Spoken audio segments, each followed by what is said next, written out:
គួរសមដែរលទ្ធផលនឹងមិនដែរចំពោះការប្រកួតទាំង7 ដងលទ្ធផលឈ្នះ10ចាញ់2នោះញាក់សាច់ ដូចធ្លាប់បានទៀតណាមែនទេ ធ្លាប់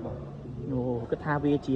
លទ្ធផលមួយដែលសមប្រកបសម្រាប់អូនអ្នកជើងថ្មីណា បាទ បាទប៉ុន្តែមាញ់គ្រូទីគាត់សឹបខាងបានកូនសិស្សមួយគឺប្រវត្តិអាណិតហើយញ៉ាំទៀតឮសូថាដូចជាខ្លាចជាមេគ្រួសារបង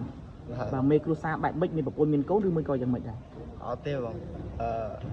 នៅផ្ទះពិបាកម៉ែនៅម្នាក់ឯង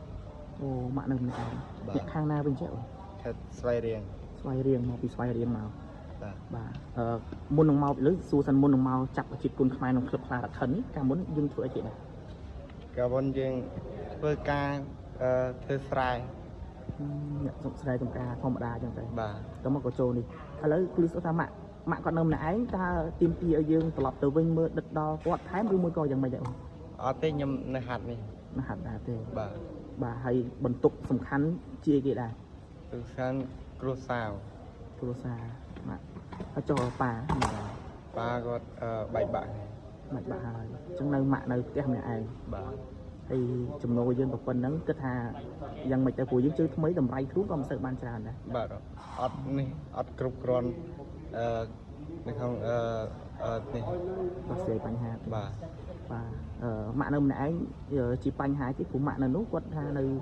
ប្រកបជាអាជីវកម្មស្រែចម្ការនៅតែទេឬមួយក៏យ៉ាងម៉េច គាត់នៅ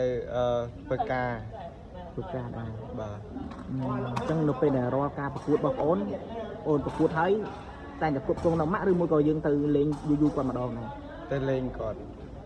ទៅលេងគាត់ដែរ បាទ ហើយក្តុកក្ដួលមែនអូន ហ្នឹងហើយហើយមានអីនិយាយទៅកាន់បងប្អូននេះព្រោះដោយសារតែគ្រូទីមីងគាត់ថាឃើញបងប្អូនមួយដែលមានរបៀបថាចេះជួយគ្រូសាចេះជួយអីច្រើននៅពេលបានពីប្រកួតអញ្ចឹងទៅគ្រូគាត់ដឹងរឿងច្រើន បាទ ហ្នឹងហើយហើយមានអីនិយាយទៅកាន់បងប្អូនទេព្រោះដោយសារតែអាចថាយើងថ្មីថ្មោងទាមទារការគ្រប់គ្រងពីបងប្អូនច្រើនណាស់ដើម្បីបានឱកាសในការប្រកួតបន្តទៀត ខ្ញុំជាចុងក្រោយខ្ញុំសូមឲ្យបងប្អូនជួយគ្រប់គ្រងខ្ញុំបាទពីគេនៅរក្សាកដាផងដើម្បីឲ្យមានការគ្រប់គ្រងច្រើនឲ្យខ្ញុំវាយកម្មវិធីធំយកលុយដោះទាល់ បាទ ហ្នឹងហើយអូនពេលអរគុណច្រើន